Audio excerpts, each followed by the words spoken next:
Welcome to Soulful Practices Podcast. I'm your host, Michelle Holling-Brooks, and over the past 20 years, I have been on a journey of healing and awakening. I'm also a coach and practitioner for clients on their journey of unbridling their true self. The number one question I'm asked is, what meditation or practice will help me reach my goals? While there is no one meditation or secret mantra that will unlock our own awakening, there is a doorway that will lead us there. And that's the doorway of learning and cultivating the skills of self-reflection and contemplation. Each episode of this podcast offers you pocket teachings and practices that you can implement right away to help you courageously connect with living your authentic soul-led life. Let's dive into this week's episode. Hello, everybody, and welcome to a beautiful, soulful conversation with the amazing Karen Drucker. And if you haven't heard from her before, hello, Karen. Thank you so much for being a part of this. She is she is a singer, she is a speaker, she is a women's retreats leader. She has been there, done that, and really has found her niche in helping to bring joy and love and really having that intention to have music and open the hearts of those that you are connecting with, whether they're on a healing journey, a spiritual journey, a life journey, really helping bring those experiences in. And you are like, I know, a plethora. And she's also an author. We're going to be talking about her book, Let Go of the Short. It's a really fun read. I didn't know she had a book. I only knew that she had CDs until we met in person at a conference. And she said, I have a book. And I was like, oh, I want your book. And now I've been reading her book and I love it so much. And just really bringing that in and allowing yourself to share this like 20 CDs, all this amazing music, this career that you've had, and now how you've really are bringing that into empowerment and love and really awakening, I think, to our true essence of who we truly be. So I'd love for you to share a little bit about if I missed anything in that intro. No, that was pretty much it. Actually, I have to update my website. I'm now up to 22 CDs, if you can believe that. But now, the whole thing with musicians, CDs has just changed, because it used to be I would go to a conference, I'd sell 1 million CDs. Well, people come up and go, well, I don't have a CD player anymore. So it's been really an interesting path, because I have to say my whole path has always been about reinvention, constant reinvention, stripping off. I mean, I always look at life as, I used to look at it like an onion, where it's like you're peeling off layers. Now I like to look at it like an artichoke that you get to the heart. When you Ooh, I peel like off those that. things, it's like the heart is in the middle. And, with selling CDs and doing all that stuff, I've had to reinvent again, and to really look at, well, how do I get my music out there and what does that look like? But, it's just been a really interesting path. And I just, with your viewers, I always think it's like, I always want to talk from a place of, if someone's kind of stuck and they're going, well, where do I go and how do I do this? And I want a spiritual path, but I don't know how to do it, and all these different kind of things. I just really look at everything like life is this zigzag. It never goes in a straight line. It never goes, you can have these goals of where you want to get to, but it's like you have to be willing and open and ready to just go where the flow is, where the energy is, where your heart is. And everything I do is all about, coming from the heart, checking in with your heart first, like, what does my heart have to say about this? Where do I really want to go? So I think we will dive into all those stories, but that's kind of my philosophy, is just, you have to just be open and willing and ready to go with whatever life and the universe and everything is presenting to you.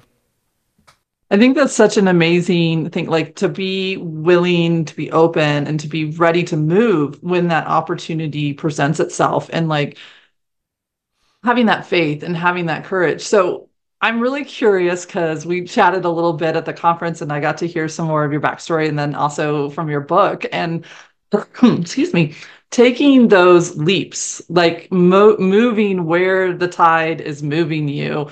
How did you, one, decide that like singing was your thing, and all, oh, I forgot, she's also a comedian. She brings all the other things in, that you wanted to be one on stage. And then like, how you've been on some interesting stages over the years. And how did the different pieces kind of come together? I'd love for you to share how you learned to be present, be available, and opening up to the heart of you. Well, I would have to say when I was younger, I didn't embody the philosophy of what the title of my book is, of let go of the shore, which is, that quote actually is, I can't remember exactly what it is, but it's like you have to let go of the shore to be able to, move to new lands and be able to, you can't keep holding on if you want to be a seeker and an explorer. And, it's like I had to learn it at such an early age that it's like I had to let go to move to this thing, to move to that thing. But I'll take you back even further. I grew up in Hollywood, and I was a competitive swimmer. I was swimming 4 hours a day. I was training for the Olympics. All I knew was swimming. I just swam so much and went to meets every weekend, and it was like that was my life. But I just think that sometimes the ye olde universe has different things in mind, and I always have this burning desire to sing, but nobody knew it. It was this big secret. I wouldn't tell anybody about it. I would literally, this sounds so pathetic, but when everybody would leave the house, my mom, and I also wanted long, straight hair because I had this. So I wanted long, straight hair. Yeah. We could talk more about that. But I just wanted to have long, straight hair and be a singer. And so my mother had these falls. Do you remember what a fall is? It's like these long things of hair. And I'd put the fall on with a bunch of, berets and all this, stuff to keep it on there. And I'd be flipping my hair. I get out my electric toothbrush, and I would sing along to, Bette Midler and Barbra Streisand and all these different people, just imagining I was this singer. But as soon as I heard the car come down the driveway, it's like, immediately put it all away. And nobody ever knew that I wanted to do this. But then when I was about 15 years old, the miracle, bizarre story of my life is that the singer-songwriter Carole King moved in on my street. And this was right before she won all of her Grammys for Tapestry. And I just babysat for everybody. I just was the local babysitter. So I just marched down there and said, "Hi there, I babysit for everyone. Do you need help?" And she was like, "Oh, yes, I do." She had a regular person who was with her all the time, but I would be there on the weekends. And that was the turning point in my life, because all of a sudden I had this really cool role model. And, she looked at me. I looked just like her, for one thing. And she kind of took me under her wing and took me to her hairdresser, got my hair cut like hers. She gave me all her funky, hand-me-down clothes. It's just, so all of a sudden I'm like this little mini Carole King. And then what was really amazing, she knew I wanted to do music, but I had no background or nothing. She donated her piano to me. And what that meant was I came home from school one day, and here was her piano in my bedroom. And she had talked to my mom because she knew I wanted to do music, but didn't have a clue how to do it. And she needed a place to store her piano while her recording studio in her house was being remodeled, which was supposed to be a month, which turned out to be a year. Wow. And in that time, I looked at it like, there's a piano in my room. And so I would come home from school, and I taught myself how to play chords. I was like a little mini Carole King. I taught myself how to play chords and write songs, and I'd cut all my classes in school just to go and learn. And she said to me, because I said to her at one point, I'm loving doing this, but I can't sing worth a bean. And she said, well, if you write your own songs, no one cares about how you sing. She said, look at me, look at Bob Dylan. And I went, oh, okay. And so I started writing all these teenage angst songs and started performing in all these little, open mics all around Hollywood. And I was terrible. I was just terrible. But when I graduated high school, I moved up to San Francisco. And then I was getting more into being a comedian and an actress. And so I started to, go around and, try to audition for shows and all this stuff in San Francisco. And what I kept finding was it's like I gave up my power when I was waiting for someone to cast me, as opposed to me just storming into some, restaurant or bar and going, "Hey, I see you have a piano. Do you have anyone play piano at night? Can I play here for, in exchange for dinner?" And all of a sudden I could, be the master of my fate and not have to worry about someone, wait for someone to hire me. So I started playing all these bars and piano bars and sang anywhere I could and doing open mics and whatever. And, what's so interesting for me is that I was playing these bars and doing all this stuff. And I eventually got into doing private parties. And so doing, corporate gigs and bar mitzvahs and weddings and all that kind of stuff with, I got a band together. But what was the turning point, and this is why I say that everything is a zigzag path, because here I was on this path. I mean, when I was in Los Angeles, I thought, okay, I'll be a singer-songwriter like Carole King, and I'm, trying to sell my songs, and I'm going to all these publishers, and everyone was going, not so much. And so I'm doing this whole thing, but then I moved to San Francisco, and now I'm an actress, but that's not really working. And now I'm a musician. Oh, and that's, I'm not making any money, but if I play private parties, okay, I could do that, make money that way.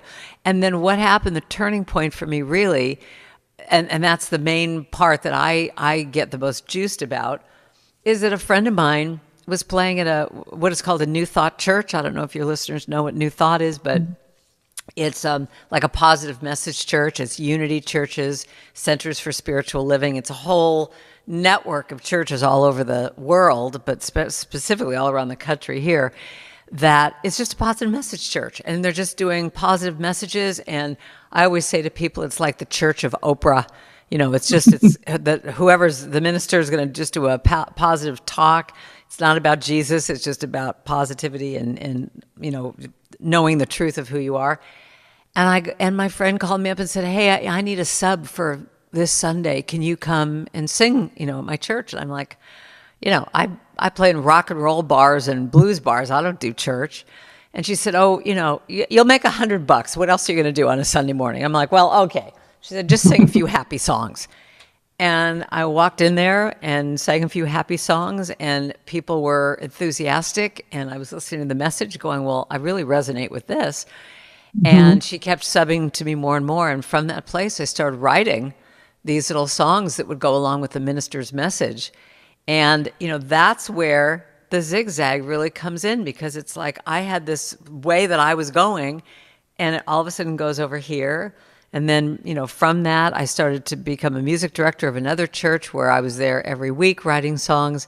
And, I could go on with all the different paths, but I just really believe it's like if you're holding on to one thing going, no, this is what I said I was going to do, and I'm going to make it work. God damn it. And like, it might not be the path that you're supposed to do.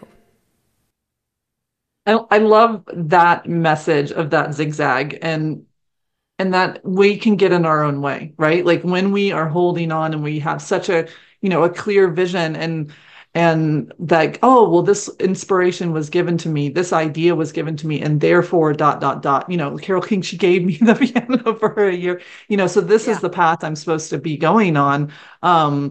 We can get really attached to that. And what I like to share with people is like, oftentimes that first inspiration is just to get us moving, and then it is those zigzags. And if we try to hold so steady and so like pure to that original idea, well, then hang on. Yeah, like, hang I'm not on. going to let go. You're like hanging on with white knuckles. Yeah.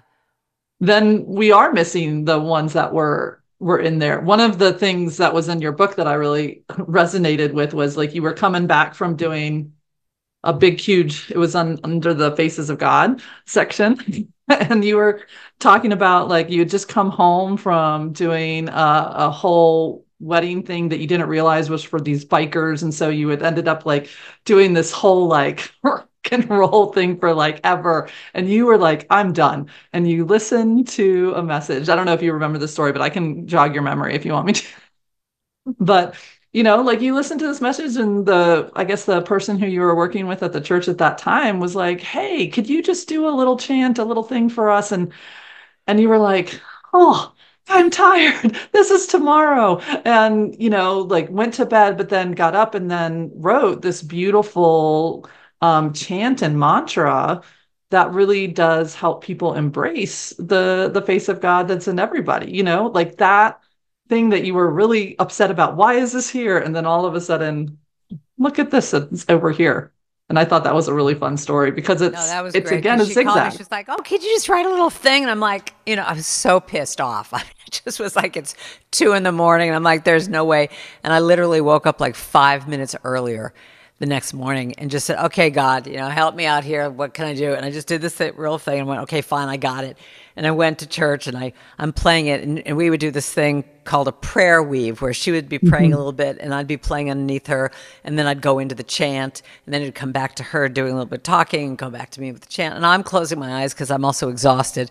I'm closing my eyes, and I looked up at one point and everybody was just crying. I mean, it was just, and I realized that's what the power of music is that it was just like, I just got out of my way that morning because I didn't have time. I couldn't analyze it. I couldn't do anything. It was just, it was a 4-line chant. I mean, I could even sing it to you if you want, but, it was just this little thing to do, and, just get out of my way and just do it. And, let me see if I could do it. Yeah, I'll sing it for you. So those of you at home that are listening to this, you could sing along with me. It's just real easy. And if you don't like the word God, you could change it to love, which I think I go into at some point on this song. But it just goes like this. You are the face of God. I hold you in my heart. You are a part of me. You are the face of God. That's the whole thing. You are the face of God. I hold you in my heart. You are a part of me. You are the face of God. Now what I also do is I do the sign language to it. It goes like this. You are the face of God. I hold you in my heart is I hold you in my heart. Into your heart. Then you say, you are your heart, my heart, coming together into my heart. You are the face of God. That's all it is. You are the face of God. I hold you in my heart. You are a part of me. You are the face of God. You are the face of God. I hold you in my heart. You are a part of me. You are the face of God.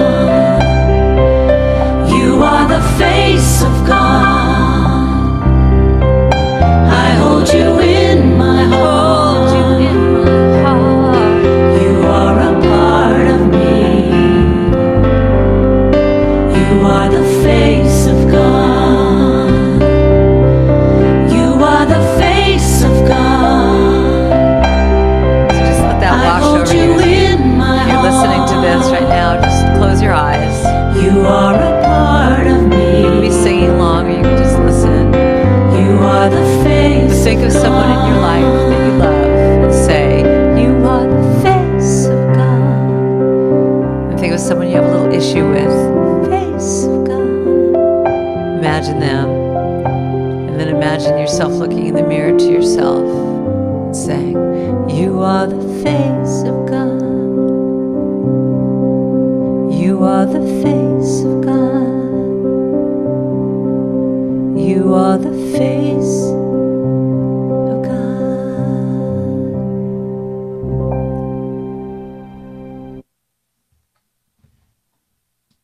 Okay, coming back. So in all my women's retreats, one of my favorite things is I start all my women's retreats with singing. I mean, it's when I do facilitation, I do a lot of music, and I always love it when I start singing, and I'll look out and people are doing this, like they're trying so hard not to cry. And I always say, the first thing I always say in every retreat, it's like music allows our hearts to just open, and Mhm. things that we were stuffing down or running away from, or just simply the tension and anxiety that's going on in our lives. It's like beach balls that we're holding down in the water.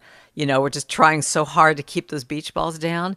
And all of a sudden you start singing and breathing and hearing positive messages. And all of a sudden those beach balls start coming up. And I always just have tissues all over the place at all of my retreats, because it's like, let it go, and that's what, and I just think we all are holding, especially now these days. Oh Yeah. my God. We're just holding so much anxiety that I feel like singing and music is like the best therapy we can do. And one of my favorite quotes is, when you sing, you pray twice. Mm. I love that quote. When you sing, you pray twice. It's so true. I know for me and for so many of the people that I work with, like that ability to be stoic, to hold it together, to compartmentalize and keep those beach balls all down. It's a like a badge of honor, and Which is I know ridiculous. it's Because if ridiculous. anything, I mean, I always think it's so interesting when you look at men and they're clenching, like they're, when they're in some kind of Yeah, situation where there's emotion, that they're clenching so hard. And you just think about, what are you doing to your body yeah, when you're just stuffing it down so much? And that whole idea with society, that it's like, the more you hold it together, yeah. that's so strong, where I think it's the complete opposite. I think it takes so much more courage to let the dam break. It does. And you become a much more solid strength, actually, like this flexible, this movable strength instead of that brittle, rigid, dam that just takes a little bit to move. It takes a lot of courage and willingness to go into it. I know for me personally, sound, chanting, music, drumming. I loved that I found out in your package when we were at the conference that you were a drummer. I was a drummer too. I was in drum line as well. Did you Um, you were in the yeah, drum line at yeah, school? Oh yeah. God, I loved doing that. I was the first girl in Hollywood High's history to be in the drum corps. And the guy was so not wanting me to do it. I mean, he made it so hard for me. And he just said, well, girls can't play drums in the marching band. And what was interesting, so I went to Hollywood High School, and one of the main things with the drum corps is that we had, I don't know if you ever saw this on television, but at Christmas time, there would be the Hollywood Lane Parade, where they would have, one of those, it was a parade, and it Yeah. was televised all over the country. And Hollywood High School band would be the first thing out of the gate, and then you'd have all these stars, waving, going down the thing, Hmm. down Hollywood Boulevard. And he was like, well, are you even aware that you have to, march with your drum for, it was like a mile or a mile and a half or something like that. He was like, girls can't do that. And I went, oh, really? I'll show you. And I went home, and all summer long, because this was in the spring or something, like right before school ended. And I was determined that by fall I was going to audition. And I got a drum. I marched with that damn thing up and down my street all summer long, just to get used to the thing going into your Yeah, the shoulder harness. and learning. And I learned how to read drum music. I couldn't do it now at all, but my little paradiddles. And I was going to go in and smoke that audition. And I did. And there was nothing he could say. And so, yeah. So I was the first girl to, and I loved it, because the guys at first had a real problem with me, but I was a jock. I mean, I was, this hardcore swimmer, and I'm like, I'm one with the guys. And so I was actually captain of the boys swim team at one point. And I would go after a game, we would all go in these cement places in school where you would just play Mhm. really hard and it would just echo. And you would just bash your little brains out. It was so much fun. I loved it. And so were you in your high school marching band? Yep. I was in my high school marching band. And for the longest time, drumming was the only way I could tap into my emotional body, because I didn't have any other pathway to do it until I started to learn to chant, Oh, that's and great. to sing and all those other ones, and toning, of that way. And then I put the two together and got really into shamanic drumming, and the other pieces together. And that was the way in which I started to befriend my emotional body. Like it was, and then all of a sudden I could bring in song, and then I could bring in a little bit and bring in a little bit more that would finally allow me to access those parts of me that I just thought were off limit, those beach balls that had to be put down. And I think it really is a doorway that allows us to connect to our heart and to our soul, that is through that. What I also love about your chants is one of your philosophies that you share in the book too, is like, keep it simple. Like, don't try to come up with these massive, huge, Well, because you'll lose the audience when you do that. Mm-hmm. I mean, I call it the Aretha Franklin, Mariah Carey thing, that when you have a singer that's up there saying, "Okay, everybody, let's sing," and they're such a good singer that they're going, doing all these licks that Mariah Carey would do or Aretha would do. As soon as you do that, people stop singing. And my philosophy is, I've got this sandbox, and I want you to come play with me in my sandbox. And if I do anything at all that intimidates you or makes you feel like you don't belong here, or everyone's better than you, or I didn't get it, or I must be stupid, or I can't sing, or I can't, whatever, I've lost you. You're out of the sandbox. So my job as a song leader, as a chant leader, is to make it just that you can hear it in one time and get it. And you can get it so much that you can actually close your eyes and you don't even have to look at me, because I will be leading you. I'll be telling you what the next words are. Because the thing is, most people's biggest fear is that they're going to sing out of place. Everyone else stopped, and all of a sudden you go, ah! So, they're going to sing out of place, or they're going to do it wrong, or they're too loud, or they're off key, and all this stuff. And I mean, and my story is that when I was in 4th grade, the teacher literally came over to me and said, "Karen, when all the other kids are singing, I think it would be a good idea if you just hum." Oh. So it only took me about 20 years of therapy to get over that. But I mean, that's why I couldn't sing, because I literally had like cotton balls in my ears, because I thought I was so bad that your belief system then reinforces it, that you just think you're bad, and then you're bad, and then it's like your inner critic gets to go, "See, I told you, you're really bad. Mm-hmm. Don't sing." So I had to work through so much stuff to get over that. But I just feel like when I'm doing a song, I mean, the difference is also a song versus a chant. If I'm singing a song and you're just listening to me, that gives me free rein to do whatever I want to do. But if I am doing a chant where I'm saying, "Come into my sandbox and play with me," I specifically, when I record it, I don't let myself do anything off of that melody. It's like, you just sing it straight, and just make it be that people get it in their heads. Because the bottom line comes down to, we want to get out of our heads into our hearts. So if you're thinking about, what is the next line, and is she going to change it? And, oh, is the rhythm is a little different on that next line? It's got to be like, you get it in one time, and that's it.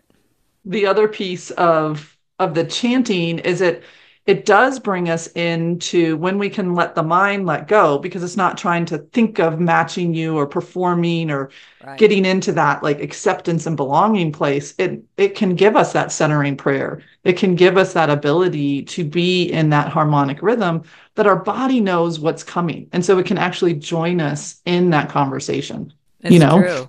Yeah. And one of the things that I do, one of the things I love to do the most is in my women's retreats and workshops, I do a thing called Sing the Song of Your Soul, which is I have people write, what is it that you want? What is an affirmation you want to say to yourself? With whatever it is, whether it's a healing thing or prosperity or relationships or whatever, what's an affirmation that if you were to say this every day, it could be something that just brings you back to center, brings you back into your body, brings you back into, what it is that's positive in your life. And so I teach them how to put that to music, because I truly believe that when we just intellectually look at a yellow sticky saying, I'm money is coming to me, or I'm a foxy babe, or I've got thin thighs, it's like your mind just sees that. When you can sing your affirmation, I truly believe it does resonate with your whole body. It goes into your heart. It goes into your body. Here a great little story. There's this wonderful writer who's now become a friend of mine named Pam Grout. She's written a bunch of really great books. And she had an exercise in one of her books about exactly what we're talking about. She said, write on a yellow sticky, something amazingly awesome is going to happen to me today. And repeat that, in the morning, but say it all through the day and put stickies all over the place, something amazingly awesome. And her point was, you say this every day, just watch how something amazingly awesome is going to all of a sudden show up in your life and just note it. And I put the little yellow stickies like I was told. And I went, I'm saying this from my mind. I want to do it in my heart. So I just started to look at that and go, well, something amazingly awesome is going to happen to me today. Something amazingly awesome is going to happen to me today. Something amazingly awesome is going to happen to me today. Something amazingly awesome is going to happen to me today. And I would just sing that throughout the day. Mm-hmm. And so I'm singing the song, but then I keep having this little voice going, well, this is like more than just a chant, just a 4-line chant. It just feels like there's more you can say here. And, it's like a whole song. And so I did something really amazingly awesome where I went to her website and I just went to the just generic contact me, page. And I went, hi there, I'm this, singer-songwriter, and I've been singing your little, mantra. And it just feels like it's a song, and I want to see if I have your permission to go ahead and write this song, or if you don't want me to, or if you want to help me do it, or whatever. And I just send it out. And this is a New York Times bestseller author. I don't think she's going to ever, get back to me. But I just do. This is one of my other philosophies: is I look at life as you just keep throwing pebbles out into the lake, and you never know if the ripples or when the ripples are going to come back to you. But I sent this out and then promptly forgot about it and went, all right, well, whatever. And then a few days later, I get this email back from her. And this is a great little ego trip for me because she starts off her email going, the Karen Drucker. And I'm like, ooh, you know me? Turns out, and this is how I love what I love about life. Turns out at her little Unity church in Lawrence, Kansas, they sing my songs every Sunday. And years ago, her minister, knowing that she was a writer, gave her my book and said, could you write an 8-week class based on this book for us, for a study group for us? So she does this. And out of the blue, years and years ago, I get an envelope in the mail from Kansas with nothing except this 8-week class completely done out. And I'm like, all written out and perfect with exercises. And I'm like, where did this come from? No return, nothing. I mean, it's just like it was this thing that plopped in my lap. So she says to me, yes, I know you. I was the person who wrote that, this thing, this class. And my bucket list dream is to write a song. So I would love to write this song with you. So we immediately Zoom each other. We become best friends. We write this song. It's on my last album. And it's just this, but it's like with her words and my words, and we wrote this thing together. And we became such good friends that now I support her organization called the 222 Foundation, based on her daughter, who, if you could believe this, died at 25 years old of an aneurysm. And she and her mom always had this thing about the number 222. And she started this foundation in her daughter's name that she raises money and gives it to all the different organizations that her daughter was interested in, that was that was helping the world. But my point being, like, I just did a benefit concert for her. I was at Unity Village last week in Kansas, and we raised like $2,000 in an afternoon for this. Amazing. But it's like, it just came from this little seed that, this little thing, this little rock that I threw out, but based on, I wanted to have that chant be something that I really embodied.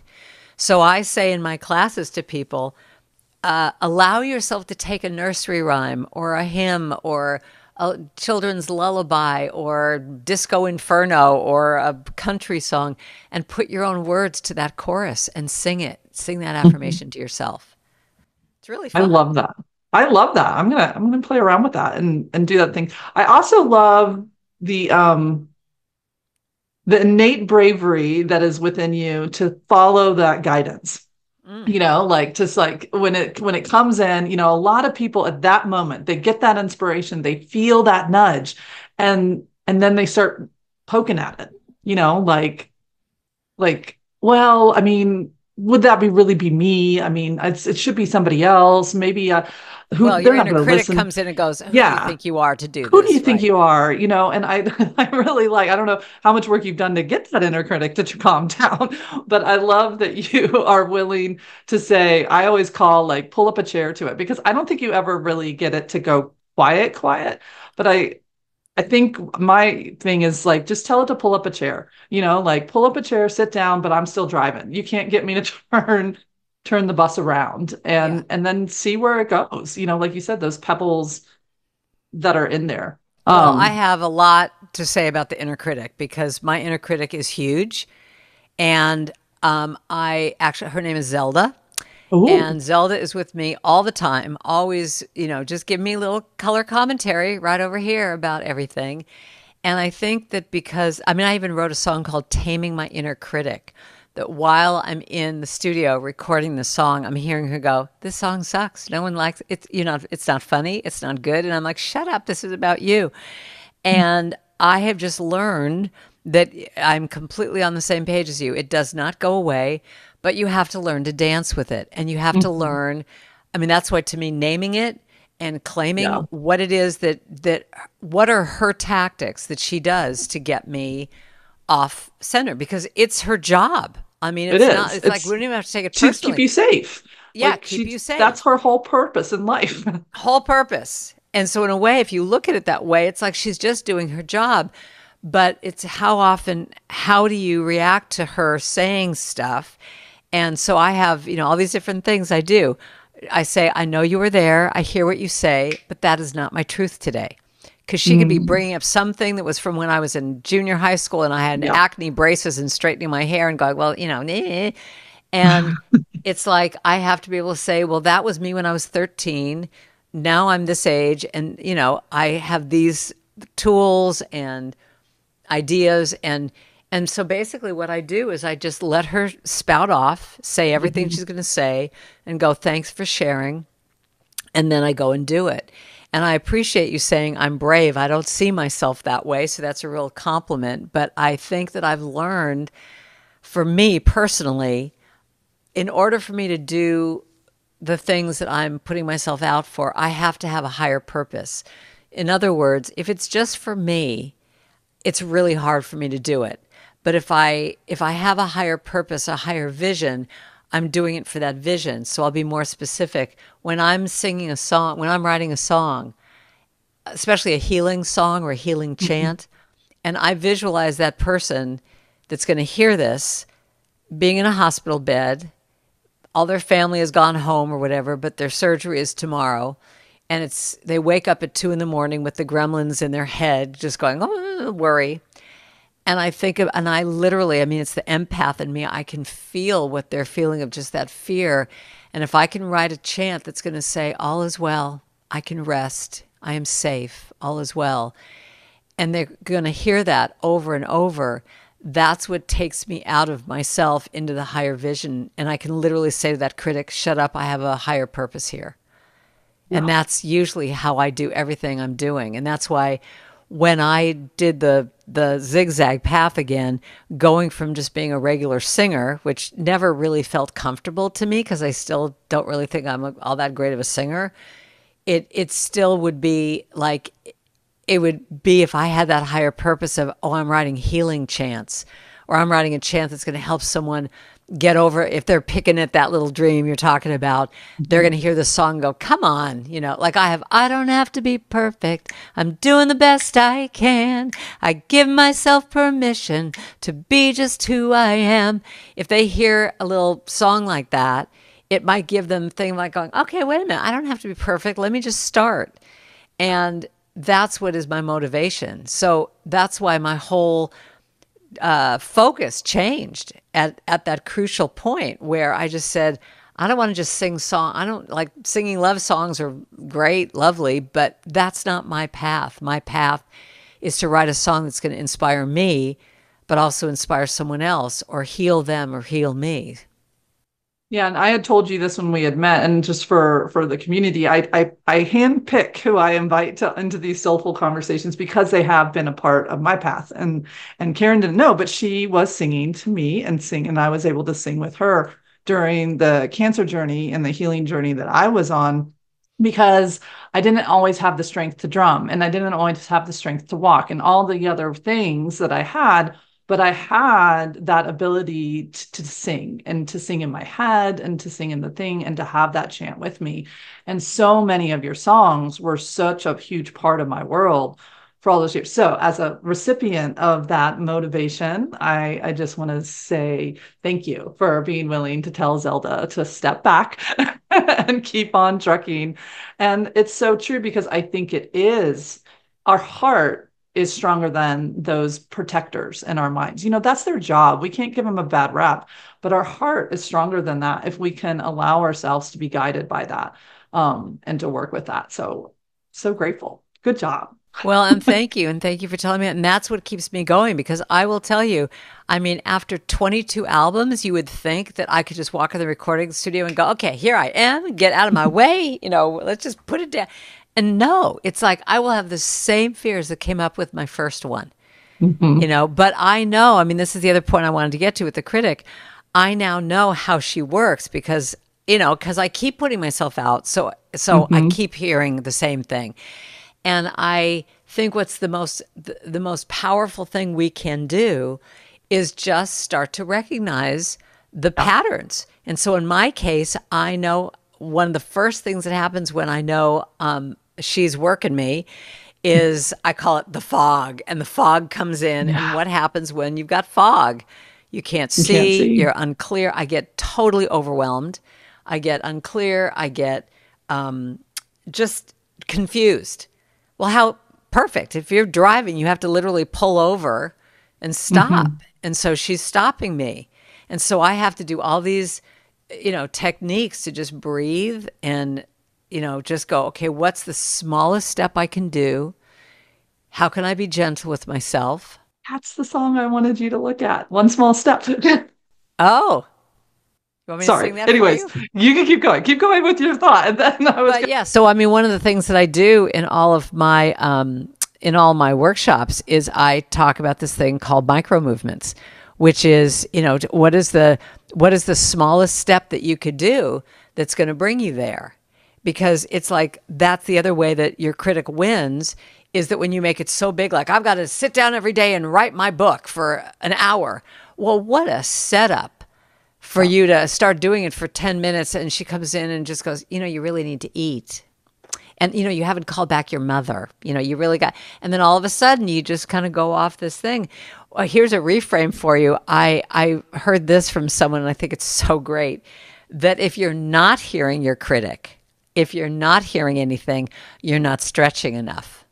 I love that. That when I heard that, like, that reframe, I finally was like, oh, I call her my crazy aunt in the corner, and she's got a rocking chair. Exactly. And I'm like, so it's almost like I see her in the chair, like sitting back there, like going, oh, she's got your Zelda next to you. And she's just sitting there, and her job is just to get nervous. Honey, yeah. Have you thought about this? And oh, are you really going to try that today? Oh, I know somebody so-and-so years ago tried something similar, and this is what, and she just sits there and rocks, and that's all her world great. is. I love the idea of just like, honey, excuse me, I just want to point out something to you. That's great. That is exactly how she sounds in my head. And I just kind of, I let her talk, and then I say, thank you for sharing, and go. But yeah, knowing their tactics, knowing that pattern, and then that what is the smallest step that I can take. I love the micro movement thing. So yeah, so feel free to, did I derail you? To make it even more specific, so a micro movement really is 30 seconds to 5 minutes. So that's really small. So 30 seconds to 5. Now, if you go, and I always say this because one of the things I love doing the most, I used to be a professional organizer, and it's my favorite thing to do. I'm as passionate about organizing as I am about singing. And when I was singing at night in clubs and trying to pay my rent, I would organize people during the day. And I would come into people's, garages or attics or whatever. It's just like chaos. And I would just say to them, if you just do the smallest thing, you will start to see results. But if you go, okay, I'm going to do, 3 hours today, it just doesn't happen. But if you say, I'm going to remove one thing today, I'm going to throw away that broken pencil, I mean, that's small. And, with the things that you've been working on in your life, that's how you just get to see this movement happen. And if you get into it, go for an hour, keep going. But you're showing up to yourself for 30 seconds to 5 minutes. And if that's all you got, I mean, when I'm talking about 22 CDs, thousands and thousands of micro movements. And for me, it usually starts with, the first step is I might sit at the piano and I look at the keys, realize I got nothing that day, and that was it. But I showed up that day. And the next day might be I get a purple notebook and I open it up and put those 12 divider things in, saying, okay, here are the 12 songs that I'm going to consider. And I shut the notebook, and that was the second micro movement. So you see what I'm saying? Yeah. And little by little, you realize that what you're also creating with your system is trust, inner trust. Like it can trust you that you're going to show up and not just bully it or berate it. Like you're going to do that little bit that you can do and then honor that try and then go back. But it's when that critic can get us from showing up, then the system starts to say, oh, I can't trust you. And so I love that those micro movements and how small you're sharing with people is you're building inner trust. You're building also inner respect because you're not being horrible to yourself if that's all you do. You're giving yourself a high five and being like, I sat at the keys. I looked at the keys. Nothing was there. Okay. Well, and so I just got to tell you this faster. I had this, so I do these women's retreats, women's gathering groups online. And this one gal, just overweight and really wanted to get to this pool that she was going to do water aerobics, but she was so intimidated by it. And watching how she did this, we all became like she was like our guru, because the way she handled all of this, she would report in every week and she'd go, well, this week I drove to the pool, turned off the car, sat there for 30 seconds and drove home. And the way she said it in this sweet voice, she was like, and I was so proud of myself. And we loved this. And then she'd say, and last week I went to the pool and I opened the car door and I put one foot out and then I came home. And she got to a point, this was like an 8-week class. By the end she was saying, and I walked, to the door of the place. I opened it up and I closed it. And then I think the last one was she had something like, and I had my bathing suit on underneath my clothes at work, knowing I was going to do this after work. And we would just be howling because she was so, and this is the other thing I want to talk about. She was so proud of herself for doing this. Anybody else would go, well, just open the door and walk into the place. Why didn't you do that? No. Every single week, it was like one more step. And the way she said it was so empowering to all of us that we just totally got it. And everything became like this thing like, well, if she could do it that way, I could do it that way. And the amount of credit she gave herself, which is the other part of this stuff, is we're so hard on ourselves. We don't, when we do something, we don't take the time to acknowledge. And that's one of the main things. I think that's one of the main points that I'm doing in all my retreats these days is just really doing that thing where you've got to give yourself credit, because I never did. And it's still an issue for me. And I still have to just literally make it like a practice where I'm going to stop and go. Yeah. It's part of the practice that I give to every client that I work with is I was like, you are going to become your own cheerleader. You're going to pat yourself on the back. I'm going to pause you when you blow past it or marginalize something. And I'm going to say, whoa, rewind, go back to that statement you just said, and share that, because it's huge, because we're actually taught to only see the problems and be critical with that and then correct it so that we can be successful. And we forget that the success is all along the way. It's just like that beautiful story of that amazing woman. Success was getting in the car, getting back out of the car, getting to the car, driving there, getting back out. Like each one of those moments was success. It was huge. Yeah. And to also, that's where a spiritual practice comes in, no matter what you call, God or love or the universe or whatever, it's like you have support. It's like leaning into that higher place that, you can have faith and let go a little bit. One of the stories I always like to tell about, the path part, the zigzag path, is that, being a swimmer, one of the biggest things that I ever accomplished is I was part of the first American women's relay team to swim the English Channel. Wow. And this was done about 20 years ago or so. And I learned so many lessons from this swim, but one of the main ones, and this is where I got the zigzag path from, because if I was standing, and there's 6 women on a team, and we're on a boat, and one person swims an hour at a time. When you're standing on the shores of Dover, England, looking over to Calais, France, where you're going to swim, it's 22 miles straight across. And there's a picture of me. It's hysterical. Someone took a picture of me right at the moment where I looked out at the water. Mm-hmm. I don't know why I thought that I was going to see land on the other side with palm trees. It's like you look out and all you see is water for days. And there's a picture of me going, like, what did I get myself into? But what's so great about this story is that it's like if you try and if you go straight, if you think, okay, I'm here, I want to go there, you'll never make it because the tides are going to just take you. But if you go in the zigzag path, meaning if one girl swam, she started on the shore, she swam for an hour, I was the second person in. At exactly 1 hour, I tag team off and I swim this way and this way, it goes back and forth. And the thing that was and so 10 hours and 54 minutes later, we were on the other side. And we wound up swimming 32 miles instead of 22. But the thing I love also about this story is that when I was swimming, when I got in, I think she swam this way. And when I got in, the boat was pointing me towards New York. And I'm swimming this way. And I'm the whole time going, they must just be drunk. I mean, why am I going this way when I know I want to go that way? And like for an hour, I'm just going in my mind going, they don't know what they're doing. I guess I've got to trust it, but this just feels wrong. And it's only when I get out that I'm looking at his chart, realizing he's got the bigger, higher perspective. He's looking at a computer, he's looking at charts, and the pilot is taking me this way so that I'm going to catch the tide that way, but the next woman's going to catch the tide this way. And that's how we were able to make a successful crossing.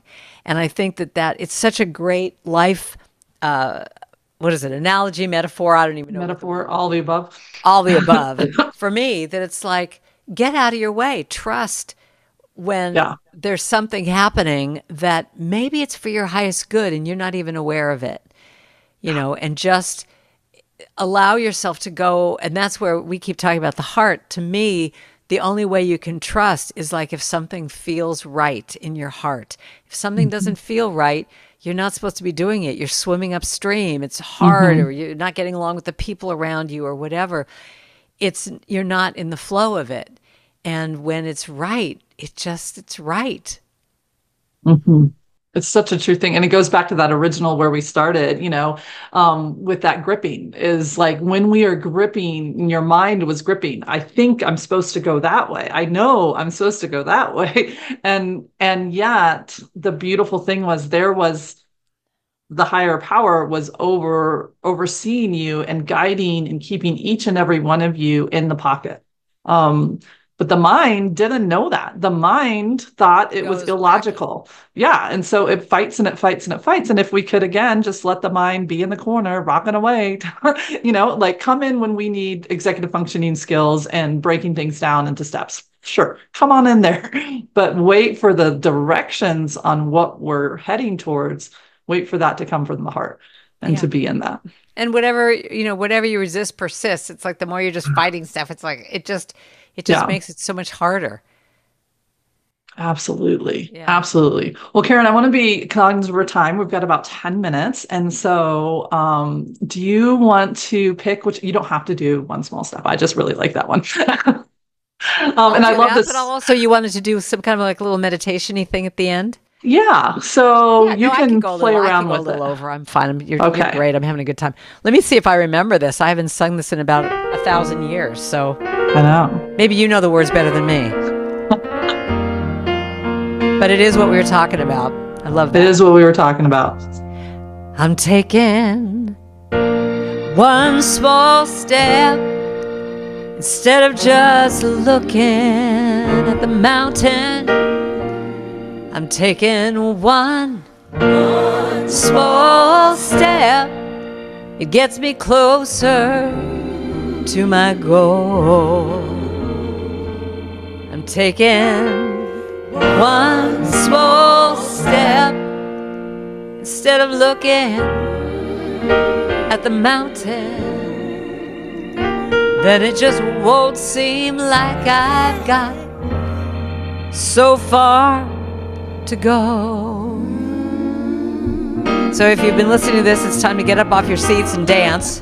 I'm taking just one small step instead of looking at the mountain. Taking one small step gets me closer to my goal. I'm taking one small step instead of looking at the mountain.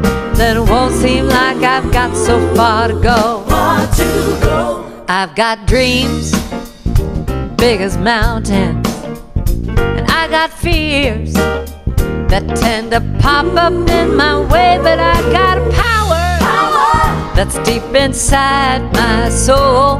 When I look too far and I lose my way, it always lets me know that I gotta take it one small step instead of looking at the mountain. Taking one small step gets me closer to my goal. I'm taking one small step instead of looking at the mountain. Then it won't seem like I've got so far to go. I got off the track and I couldn't find my way back. When I looked inside, the truth there could not be denied. I was making it harder than it had to be, just pushing and fighting till I found the key. That I gotta take it one small step instead of looking at the mountain. Taking just one small step gets me closer to my goal. I'm taking one small step instead of looking at the mountain. Then it won't seem like I've got so far to go. Yeah. So it just goes on from there. But yeah, that's a fun one. I should sing that again. I don't normally sing that song anymore. I love it because I also love like bluesy jazz, and so like, yeah, that's a good one. Yeah. Thank you for indulging me. Yeah, thank you. So let me do this then. So let's do a little meditation-y thing, but mine's going to be, my little sort of meditation is going to be with singing this to yourself, because I truly believe that when we can sing an affirmation that is up for us, and again, I take it back to my class of saying, I give you all permission to use my songs or use other people's songs to put that affirmation. I mean, especially, what I found when people were going through cancer, when they could make their own affirmation of I'm healed, whole, and healthy, or, I know that I'm on the healing path, or whatever it was, and they put it to something that they sang over and over again, that's what made the difference for them, just to go through that experience in a way that was grounded, and allowed them to take the fear away a bit. But one of the things I've found, especially with myself and with all my women's retreats, is it's kind of what we've been talking about, but I'm going to go straight to the heart of just being kinder to yourself, being gentle with yourself. It's interesting. So my songs are on Spotify and Pandora and all these things, but someone made me look at my statistics with all my songs and what's been played the most. And it was really interesting to me when I looked at my Spotify playlist that this song, Gentle with Myself, was like over 3 million streams or something, whereas other songs, not as much. And I thought, well, it really shows that that's what's up for us. Yeah. Right now, that we're all so hard on ourselves. We're working so hard. We're stressed out. And just to be gentle and caring. So I'm going to play this for you. Wait a second. Let me get this thing working. I'm going to mute myself again so you stay nice and clear.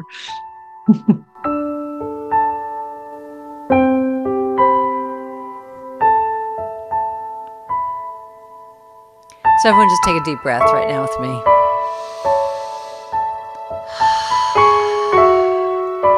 And allow yourself to think about the part that is your higher self, or the gentle part of you, or the little kid inside of you. You can even rock yourself or stroke yourself as you sing, I will be gentle with myself. I will be gentle with myself. And I will hold myself like a newborn baby child. So even just stroke yourself as you're singing this to yourself. I will be gentle with myself. I will be gentle with myself. And I will hold myself. I will hold myself like a newborn baby child. I will be gentle with myself. I will be gentle. This might be tender with my heart, I'm not sure. And I will hold myself like a newborn baby child. I will be tender with my heart. I will be tender with my heart. Tender with my heart. And I will hold my heart. I will hold my heart like a newborn baby child. And I will only go as fast as the slowest part of me feels safe to go. So listen to those words. I will only go as fast. I will only go as fast as the slowest part of me feels safe to go. 'Cause now I know I will be easy on myself. I will be easy on myself. I will be easy on myself. I really feel that in your heart. And I will love myself like a newborn baby child. Affirm that for yourself. I will be easy on myself. I will be easy on myself. And I'll love myself. I will love myself like a newborn baby child. So take a deep breath right now. And just allow yourself to think about looking at yourself in the mirror. You can do this as an exercise every morning, every night, where you just look at yourself with love, look at your eyes, and give yourself that gift. And you say, I'll only go as fast as the slowest part of me feels safe to go. It just gives you so much space. Go as fast as the slowest part of me feels safe to go. 'Cause now I know I am gentle with myself. Affirm it and say, I am gentle with. Because anything you say after I am is true. And I'll rock myself like a newborn baby child. Affirm it again. I am gentle with myself. When that inner critic comes up, you say, I am gentle with myself. And I love myself. I love myself like a newborn baby child. Put your hands over your heart and say, I love myself like a newborn baby child. I love myself like a newborn baby child. I love myself every day, in every way, like a newborn baby child. You take a deep breath. You anchor that in your heart. And when that inner critic comes up, you sing that song to yourself. And you say, no, no, no, no. Back off. I am gentle with myself. I love myself. And it will come up. That inner critic will come up. But how do you handle it? How do you give yourself back that power, that energy? And it's with singing something like this or declaring an affirmation to yourself. You know, maybe right now in this moment of us talking about it, just put your hand over your heart and say, what do I need to say to my critic? You know, maybe it's not back off. Maybe it's something like, okay, I hear you and I see you. Whatever it is. Yeah. Yeah. I just heard, I'm grateful to you. You've worked so hard your whole life. Now you can rest. I got this. And so, That's great. yeah. And if we put that to a little song, whether it's your own melody or something else, and you sing it all day long, it becomes what we call an earworm, Hmm. where it literally starts playing itself in your mind. And when something comes up, I mean, I always love it when people come up to me and say, I can't stand it. I can't get you out of my head. It's like, good, I've done my work. Because All I right. want it to be that my songs become an earworm. I want it to be that when you when you get triggered, which I have a song Hmm. called Triggered too, when you get triggered with something, that instead of just going down into that slippery slope, maybe you'll have that affirmation that's handy and you can just start singing it over and over to yourself. And it's not that we're not going to go there. It's just like, how long do you stay there? I think is what it comes down to. Do you build a condo and invite everyone to come over for appetizers and drinks and hang out there for 5 days? Or do you just go, okay, oh, wow, I've gone to that place. How do I get myself out? Yeah. And I think again, it is in that if we can honor ourselves, and I love the part of that of like, I'm not going to move faster than the slowest part of myself. So I'm not going to drag this part like a drill sergeant, um, as it's trying to tell me it needs something. And I think that that is such a huge piece of that. If we can allow ourselves to honor that and to move at the same time, it's still movement. It's just in a compassionate, kind, and gentler, tender way, Yeah. and how gorgeous is that? I want to actually give a shout out to someone here that when I was writing that song, well, I'll tell you a little story fast about it. That I did something really stupid and I was beating myself up, and I was just raking myself over the coals. I was just going, "Oh, Drucker, you're so stupid!" And I called a friend. And I thought, well, maybe she'll help me, get out of this. And I started to say to her, "Oh God, I'm so stupid. I can't believe this." And she said, "Stop it right there. I won't have you talk to my friend like that." So I Mm, went, and those are the kinds of friends we need. And she just those are said, the "Would you ones. ever imagine?" This is where I got this song from.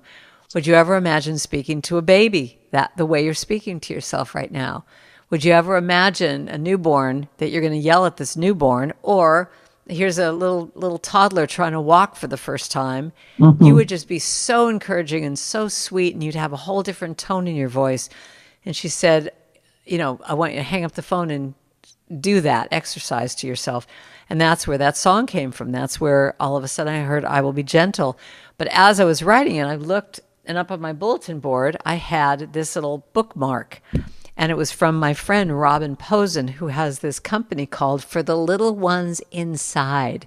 And she has books and bookmarks all about speaking to yourself in the most gentle way. She's a therapist. And she had this bookmark that said, I will only go as fast as the slowest part of me feels safe to go. And I immediately called her and said, I'm writing the song. Can I use this? Can I give you co-writing credit and use this?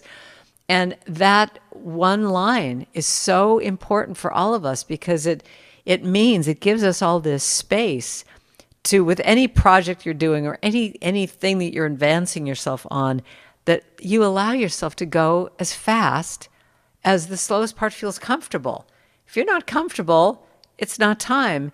And I also believe we have it within us to say when we've procrastinated and when it's time to Yeah, move. to know the difference between the two. One is a protective mechanism, and one's gentleness and kindness. Yeah. And so even in my song, I have this song called Just Do It. Don't talk about it. Don't put it off. Just do it. And in that, it's this big, fun, upbeat song. But I always say, I'm going to give myself a gentle push.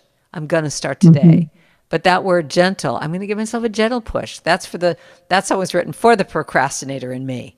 Hmm. Just do it. You know when it's time and when you also know when it's not time. Yeah. And I think the procrastinator is a familiar with the critic, like they go tandem with each Yeah, other they and do. they're They trying do to because it's protect so us. easy to just say, you're just not ready. Yeah. Just write that book for another 10 years and then you'll be ready. Yeah. Yeah.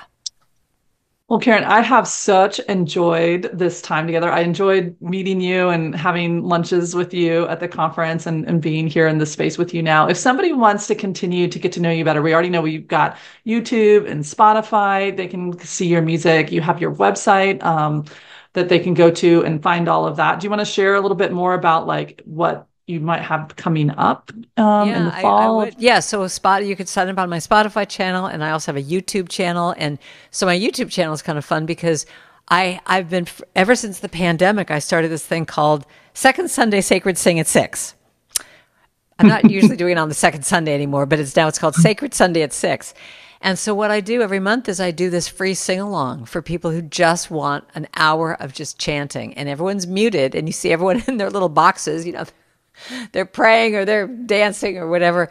But that's what my contribution is to keep us singing, especially in the pandemic when we were all going nuts. And so, so with Zoom, it's been amazing because I do house concerts, I do women's groups online, I do, all these different things. One of the things I'm going to be doing, I don't know when exactly we're going to air this, but from October 7th through the election, I decided to do this thing just to calm us all down, me in particular. I'm doing a free sing-along, but including a bunch of different people, different New Thought artists, and different people who are going to come on and do like a little meditation or prayer. My friend Joan Borisenko is going to come on for one of them. And it's just going to be, it's called I Vote for Blank. So it's going to be, I vote for peace, I vote for compassion, I vote for, and it's a political free zone. We're not going to be talking. We're just singing songs about compassion and peace and love and all that stuff. So that's, so the Zoom link is on the front page of my website. And, but anything I'm doing, and my women's retreats are my passion. That's the thing I love doing the most. And so I have some coming up this fall, but especially I'll have my calendar up pretty soon for next year. But putting yourself on my email list is the best way. I send out a free song and a little essay once a month with my calendar. So my email list you can just get at karendrucker.com. So I want to say to you, my little girlfriend, that it's great to talk to you. And I also think it's really fabulous what you're doing because you're contributing to the healing and sanity and centeredness for people by you saying yes to doing this, because I know it's a big deal to put yourself out and do these, as much as you do. And I just honor what you're doing because it's truly a gift to people. Oh, well, thank you. Thank you. And I'm taking that in. I'm going to let that settle in there. Thank you very much for that. It's the why, right? Like what you were talking about, like the critic could get in the way of both of our offerings, but our why takes that heart of it is what helps us overcome that hump and to get there. And we will have all of your links, and I'll try to put the link to the special one for stand up vote for thing. I'll put that in the show notes. I'm also doing a cruise next year. I forgot to say that. I'm doing a cruise all the way to August of next year. It's called Sail Into Your Soul. That's my big thing. Actually, funny, I forgot about that. Yeah, that's gonna be next August 2025, going from Seattle all through Alaska, and it's all music. I have myself and 3 of my favorite singer-songwriters that do all positive message music. And it's a 7-day cruise where every time we are at sea, we're singing. So someone said to me, we should all go out on the deck and sing to the glaciers. So I think I might write a glacier song in the meantime. But, it's just, if you like positive message music and being with like-minded people that are about this kind of message, it's a 7-day cruise, and all that information's on my website too. Okay, so that's where you can go. You can find out all of her information in the show notes. We will try to include both her website and then YouTube and also Spotify, and then the link for Vote For in that. So Ms. Karen, definitely so much love to you, to your work, to you saying yes to your heart throughout all the zigzags and everything you're doing. And I just am so grateful for you to join our community and be part of this soulful conversation. Thank you for having me. I appreciate it. Okay. And to everybody else, I will catch you on the next Soulful Conversation. See ya. Thank you for listening to Soulful Practices. For more information on how to work directly with me or one of my guests, check out the show notes below. We'd love for you to also let us know what parts of this episode are speaking to you and how this practice is supporting you on your healing and spiritual journey. Please share this podcast with fellow seekers, travelers. Together, we can create a wave of soul-led beings in this world, offering you light, love, and joy on your journey. Michelle Holling-Brooks. Until next time.